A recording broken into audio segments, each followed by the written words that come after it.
Hi, I'm Steve Levy, President and CEO of Bell Laboratories. Since 1974, Bell has been producing the highest quality products for the pest control market. We supply not only the professional and agricultural markets, but also offer the most advanced rodent control products for a growing consumer market. We've taken the same technology and science that have made us an industry leader and applied it to rat eradication projects on islands around the world. The remote and fragile ecosystems you'll see in this video are home to precious plants and animals, particularly nesting bird populations, whose very existence is threatened by rats. We at Bell Labs are proud to be part of this endeavor, and we thank you for your support.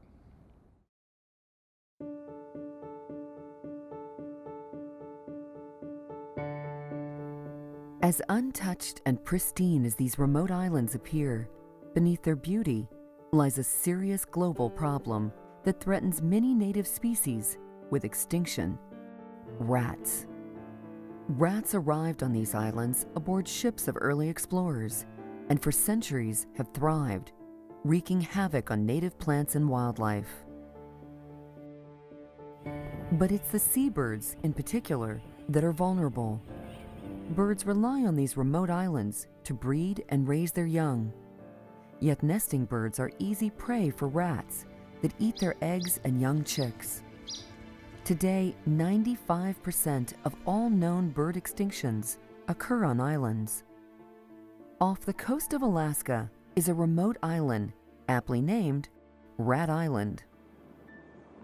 Invasive rats had decimated the seabird populations. When environmental biologists arrived in 2008, the island was eerily quiet. The absence of birds was palpable. Going to Rat Island, all you heard was the wind. It could only be described as eerily quiet, absence of life. The only evidence that we saw on the island was the presence of rats, and it was the rats that were preying on the birds and likely pushed the native seabirds to near extinction on that island. The U.S. Fish and Wildlife Service, along with the Nature Conservancy and Island Conservation, implemented the most ambitious island habitat restoration project ever undertaken in the Northern Hemisphere. They turned to Bell Laboratories. We began working with Bell Labs over 12 years ago, and one of the reasons we initiated working with Bell was because they listened. They listened to the goals and the needs for these projects, that we needed a high-quality bait product to maximize the probability of successfully removing these rats and mice from these islands, delivering a bait product to these sites on time in a form that we can use in these extreme environments. Bell scientists developed a rodent bait for aerial application on Rat Island. The specially designed bait pellets targeted rats with minimal risk to other wildlife.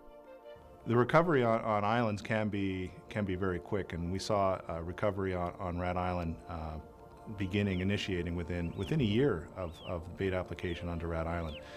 We documented breeding songbirds such as the song sparrow. The Aleutian race of the giant song sparrow on that island began breeding. It was absent prior to the eradication, likely because of the presence of predation pressure by introduced rats, and within a year there were young ones detected on the island. It takes 2 years with no evidence of rats before an island can be declared rat-free. In 2010, Rat Island was declared rat-free. Building on the success of Rat Island, Bell Laboratories now partners with global environmental leaders on rat eradication projects, protecting native species on islands around the world. Ridding islands of predatory rats is no easy task. Each island project is unique. Helicopters and equipment are often shipped thousands of miles by sea. Timing is critical, with bait drops occurring when birds are not nesting, and weather plays a factor. On South Georgia Island in the Antarctic, Bell Laboratories is working with the South Georgia Heritage Trust. Rats have completely changed the ecology of the island, removing almost 90% of the seabirds. I think it's been a number of years in the development, and one of the reasons for that, it is 10 times bigger than any rodent eradication project ever attempted worldwide. Not only that, but it's in the most extreme environment that's ever been attempted. Bell's aerial broadcast bait was not only suited to the island's wet environment, but held up through changing weather conditions on its 4-month sea journey south.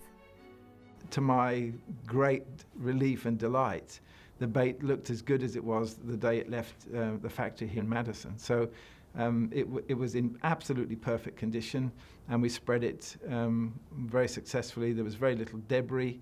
The bait had been made to the right specifications, shape, size, color, which we'd asked. It was very resistant to heavy rainfall and was, as far as we know, completely effective. Broadcasting bait requires specially trained pilots flying tight GPS grids to spread the bait where rats will find and eat it. It is critical that bait reaches every rat. Pilots had 1 month to disperse bait on some 50 square miles before winter weather made flying prohibitive. A project like this, the best analogy is a chain, and that chain includes people like myself, the helicopter pilots, the helicopters, the shipping, the ordering, and the bait. And if any one element of that, any one link in this chain is weak, then the whole chain breaks and we fail. So every element of it has to be excellent, and the bait is excellent. A similar approach is underway to protect the diversity of life in the renowned Galapagos archipelago, where rats have endangered some 50 bird species, along with many native plants. Even the eggs and young of the giant Galapagos tortoises would fall prey to rats if man did not intervene. At the request of the Charles Darwin Foundation, Bell Laboratories formulated a bait to withstand aerial application on these arid islands, yet breaks down fairly quickly to protect native species. Rodent eradication projects require a fine balance. It's a balance between delivering the bait to every rat on the island, but not making it available to potential native species on the island, such as the native birds of prey that may prey on the rats and mice that are poisoned by the product that we're using. In the Galapagos most recently, we captured as many of the native birds of prey, held them in captivity prior to the broadcast, put the bait on the island, and after a period of time when it was safe to return them to the island, we released them back onto the island ecosystem. Bell's island rat eradication involvement continues to grow as research teams labor to remove rats from these important seabird breeding islands. Tens of millions of birds, representing many endangered species, will benefit when islands are once again rat-free. The reason that Bell got involved with these projects in the first place was several things. One was to try to develop a bait that could be used on a scale larger than any other project we had been involved with in the past. Most of our work had been in structural pest control. We had never been involved with something as large as this type of thing. The long-term benefits, I think, are we have an opportunity by getting involved with these dedicated scientists to preserve endangered and threatened species so that future generations, our children, our children's children, are going to be able to enjoy them, and more important, we are able to give something back to the planet that we would have not been able to be involved with in our normal day-to-day operations. And so what we're doing is just putting right what man put wrong in the first place. We're just rolling back the damage, and the idea is that in a few years the island will be as pristine as it was when Captain Cook set foot on it in 1775.